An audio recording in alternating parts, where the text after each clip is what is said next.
Greetings, citizens. Hey you beautiful creepy human being, you. Welcome to my channel and welcome to today's true crime video. I'm so happy we can meet like this. I'm so happy that somehow in all of this that we're forced to endure every single day, today you and I were able to find each other on this crazy little planet that we call home. My name is Brittany or BRATTERSTEIN, whichever you prefer, and today we're going to be discussing the controversial case and tragic murder of Donald Mellon. But before we get started, if you have not yet had the pleasure, please make sure to join the Brat Pack by subscribing and ringing that bell. I put out a new video every single week, sometimes more than one a week, and I would love to hang out with you. Yes, you specifically, you, but I can only do that if you join the Brat Pack and become one of us. Now, before we get into today's story, I want to introduce you to the sponsor of today's video, and that is Huge Casino. And I want to start this introduction off with a question for you, and that is this. Do you love Las Vegas, but in sort of like an abstract way? Like you love being social and you love the games, but you don't like losing real money and leaving your house? I know that those things are true for me. Well, I'd like to introduce you to Huge Casino. So Huge Casino is a free to download online slot game that gives you all of the fun of Las Vegas. This has over 100 different games you can choose from retro to modern slot machines to blackjack to poker, which blackjack and slots are something that I'm very into. Poker is something that I am currently learning. I mean, players can play poker, roulette, and blackjack on top of all the slots.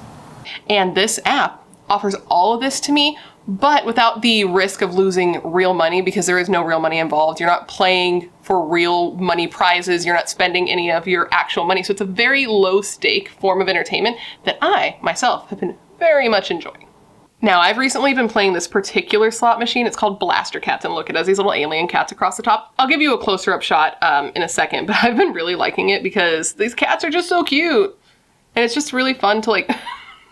I'm sorry, I'll show you a close-up of what they look like right now. They're just so cute. That little blue guy with his little gun and his little goggles. What are they? Little goggles? I want those goggles because I would feel like a 90s dream. But anyway, I've been really liking playing this because I am one of those people who likes Vegas in an abstract way. Like, I've been to Vegas so many times. The last trip that I went on prior to having my son was actually to Las Vegas. And the thing is it's fun and all. Like, I like playing the games. I really like playing the slot machines. Like, that's mostly what I do. I've always wanted to play blackjack, but I'm not willing to to bet the minimums that they have because, like, my money is very precious to me. So this has been, like, perfect for me. When my little baby goes to bed at night, I just camp out on the couch, play my little game, unwind, and really enjoy myself without having to worry about losing time and or money that could be used for something more important, basically is what it comes down to. I want to have fun, but I want it to be low stakes free fun because that's who I am as a person, a low stakes free person. Yeah, I mean, what's true is true. And it's a free to download app, you know what I mean? You can get it on, I got it on my phone, you can get it on Android, you can get it on iOS, you can get it on Facebook, you can get it on Amazon, and you can also, fun fact, I wish I had more friends because you can make little groups and play like group sessions with your friends. You can join a club and play with your friends and compete in the Billionaire League. Like, that's cool. So if you want to experience all the thrills that Las Vegas has to offer without any of the downsides like leaving your house, crowded casinos, or losing real money, make sure to bring Las Vegas to you by going down to my description box and downloading the Huge Casino app through my link. If you use my link, it lets them know that I'm the one who sent you, and it really helps my channel. And, okay, if you use my link, which would give you the app, which is free to you, by the way, you would also get 5 million chips to start out with. So win, win, win.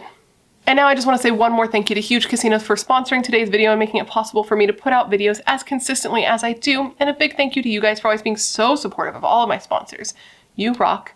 Don't ever change. All right, now that we can get into this video. Now, if you've been here before, you may notice that this video is being uploaded on a day where I don't normally upload YouTube videos. I usually upload hour-long videos on Mondays. And now you may also notice that this video is significantly shorter than the videos I generally upload. That is for a couple of reasons. One of which here's what it comes down to. I want to start giving you guys a little bit more content. I want to give you a couple extra videos a month. I like filming videos. You like seeing videos. Win, win.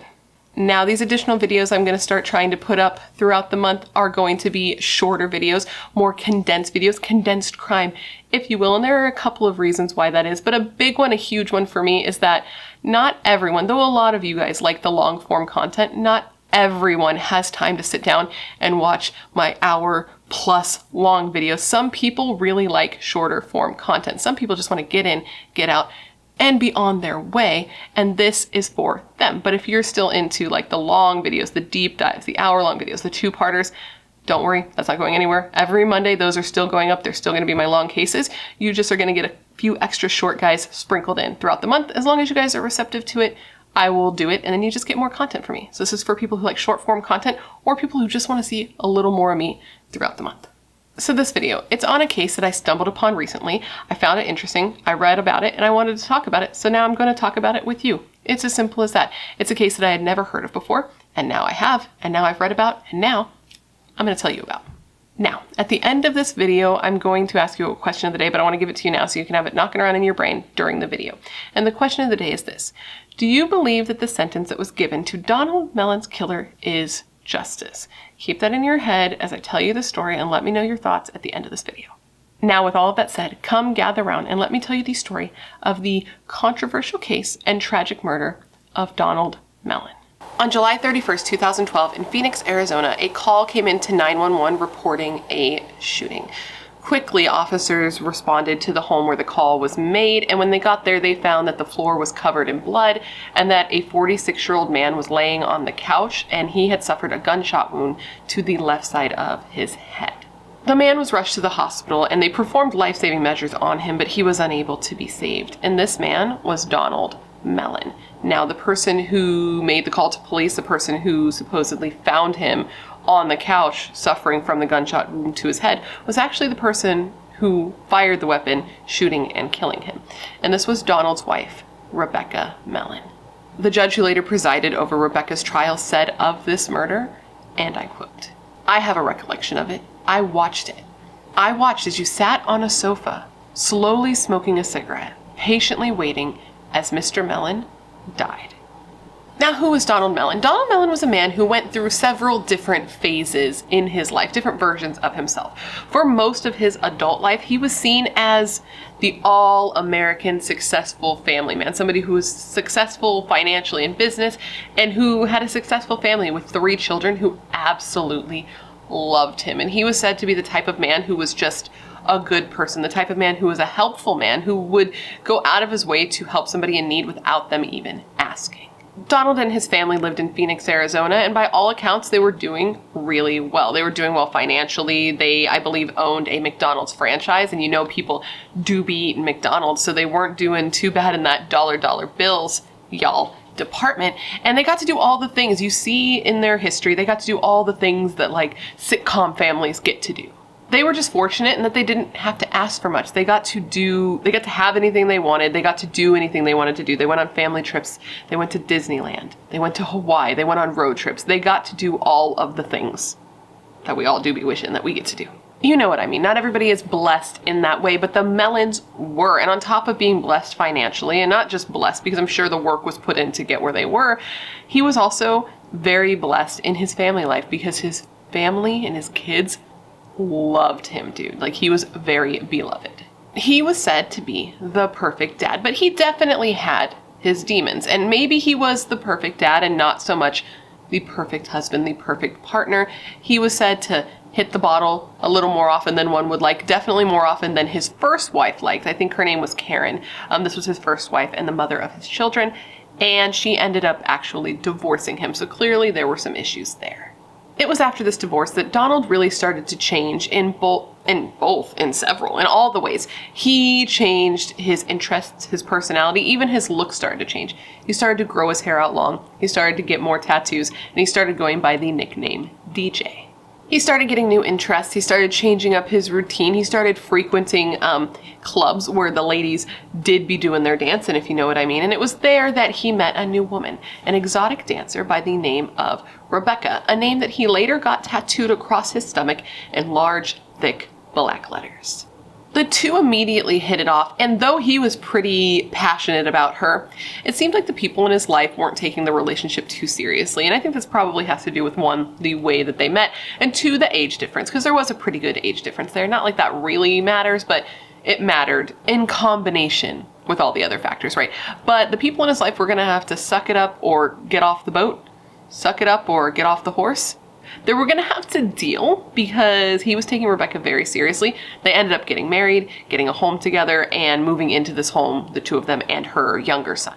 Now, even though he had changed a lot in his relationship, to those who knew him well and to those on the outside, he was still seen as like a sweet, charming, caring guy, but he was also said to be just like a lot of fun. Him and Rebekah were both seen as a lot of fun. They were seen as like party animals. I would say that people who knew Donald long-term, like his long-term friends, people who had seen him go through the different phases in life, didn't think he was, no, they didn't think she was the right type of fun. They thought she might be a little too much fun, and she was just seen as a little bit more immature than what they were used to. For example, when Donald's daughters would come to visit, because I believe they primarily lived with their mother, his first wife, she would take them to do like pranks. They would go out and they would egg and toilet paper houses, which is like, okay. But, you know, she also said that one of her daughters told her that Rebekah had shown her a video of her performing oral sex. And this is to his teenage daughters, which is not, no matter how you slice this cake, we do not like the way this cake is cut, basically, is what I'm saying. And on top of that, on top of not liking her because she was immature and did weird things, they also, like, okay, so Donald was known to hit the bottle. That was part of what ended his first marriage, right? Well, now that he was with Rebekah, he kind of had free reign to do whatever he wanted. He had free reign to drink as much as he wanted. This was a problem he had, and this is a problem that he was now free to dive headfirst into. So the house was always full of booze because the couple liked to party. They would drink all day. Wine with breakfast, maybe it was mimosas, maybe not, I'm not sure, but either way, by lunch, they were drinking the vodka. So that's not good, right? I think it can be said pretty blanketly, a blanket statement can be said that drinking all day is not a good thing. Now, take their love of alcohol and add in their love of guns, because this couple loved both of these things very much, and the house was full of guns. And you know, sometimes drinking a lot of alcohol and having close proximity to guns is not a good thing. 1 + 1 = 2, and sometimes 2 is not good. Sometimes 2 friggin' sucks. And now that love of guns, that love of alcohol, brings us to where this all began, where our video started today, and that is a hot night in July of 2012. So on that night, a very drunk sounding Rebekah called 911 and simply told the operator that her husband was bleeding and she needed an ambulance. When she was pressed on this, she wouldn't give the operator more information. She just kept saying she didn't know how it happened, she didn't know what was going on, but that if they didn't send an ambulance soon, her husband was going to die. Once police got there, it was clear that Donald was not going to be able to be saved. I mean, he was taken off to the ambulance. They did do all that they could, but he was not. He succumbed to these injuries. He had been shot in the left side of his head, and he had essentially bled to death. And when officers searched the house, they found the gun stuffed inside the couch cushions. Now, Rebekah was taken into custody, but when they got her there, it appeared that she was still pretty intoxicated, so they sort of waited it out, and then they questioned her. And when they did question her, she said because of how much she drank, she had no idea what happened. She said that she just kind of came in the room, she noticed her husband laying down and was like, what the heck, what's going on? Why are you on the floor? And which is weird because he wasn't found on the floor, but that's neither here nor there. And then she said that she noticed the blood, and that's when she called 911. Now, Rebekah did not remember what happened, or so Rebekah said, that she did not remember what happened. But there were going to be a couple things that would let police know exactly what happened, and the first of which was a voicemail. What Rebekah didn't know is that when Donald was shot, he had been leaving his daughter a voicemail.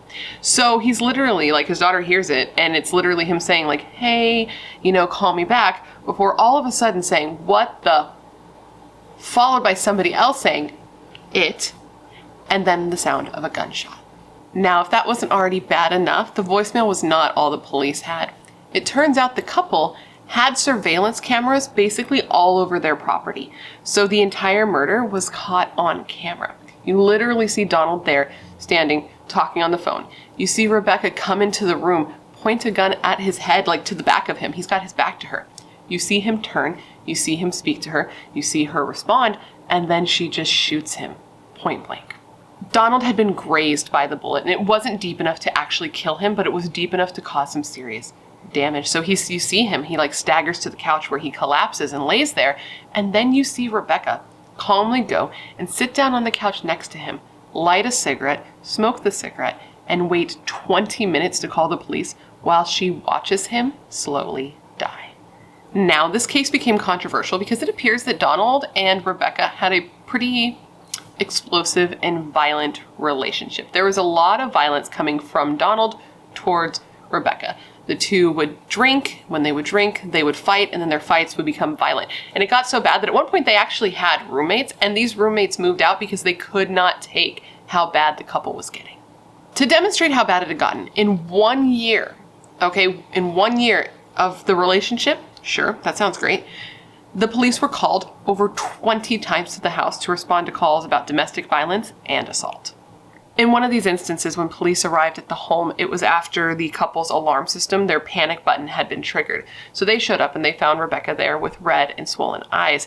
And when she looked to the officers, she was mouthing the words, "Help me." So police do whatever they do, police in, and then they decide that they're going to take Donald into custody. And when they tell Rebekah this, she freaks out. She tells officers, "You have no idea what you've just done.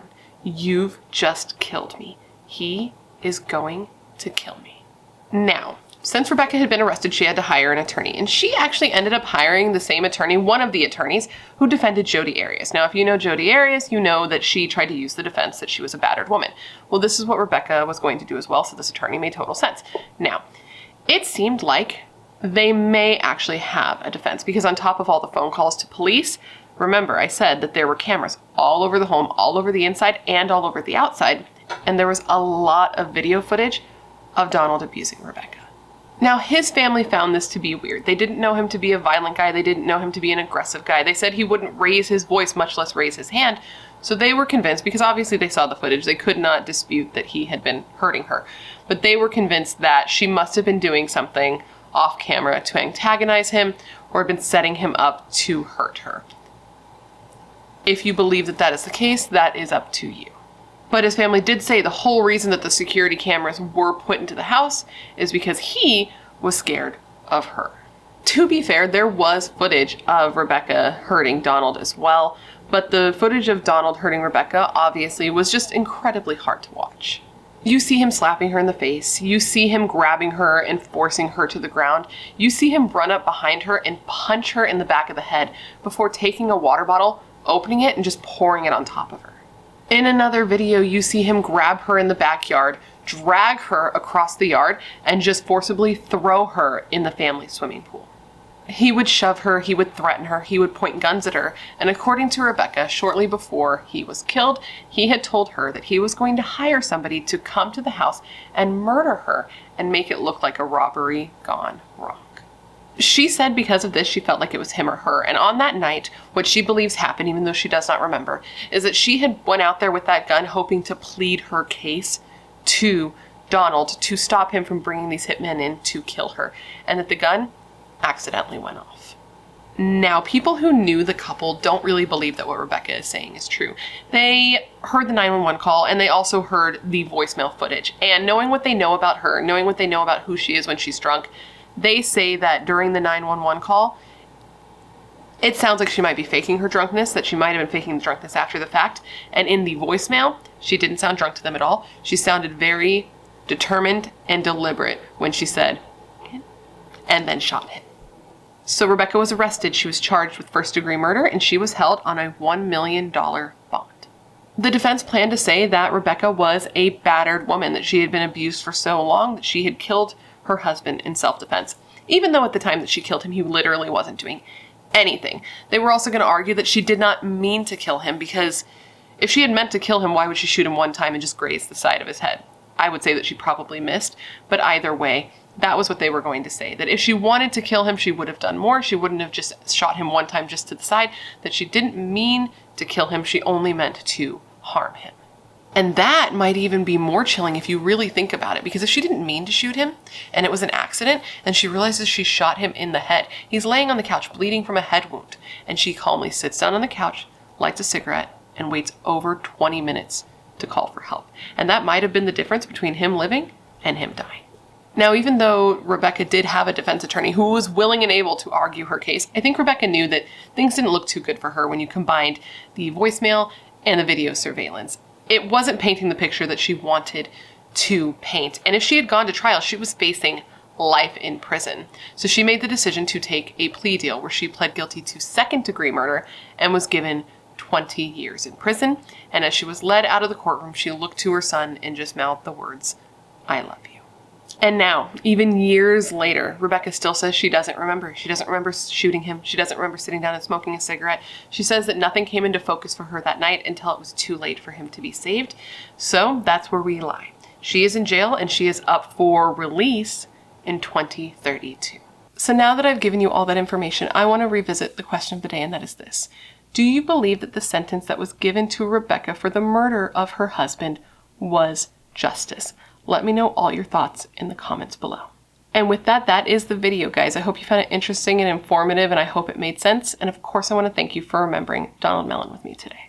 Before you leave, please don't forget to leave me a suggestion down in the comments of a video that you'd like to see me cover in the future. A video? No, a case you'd like to see me cover in a video in the future. As you may know, I have a long list of cases, and every time you leave a suggestion, I put the case on the list with your name next to it, so I can give you a shout out if I cover it, because I know you're filled with good ideas and good taste. Otherwise, you would not be here. If you haven't already, please don't forget to join the Brat Pack by subscribing and ringing that bell. I put out a new video every single week, and I would love to hang out with you. Yes, you, specifically you. And if you want to hang out more consistently, all my social media is listed down below for your convenience, along with a link to my merch store, where you can get this merch, and a link to my membership, where you can get early access to non-sponsored videos, live streams, things like that. Before I go, I want to say one more thank you to Huge Casino for sponsoring today's video, and I want to say one more thank you to you guys for always being so supportive of all of my sponsors. You rock. Don't ever change. And now with all of that said, I just want to thank you for being here when you could literally be anywhere else in the world. That is tight. You are tight. Please stay safe and be a better person than you were yesterday, and I hope to see you in my next video.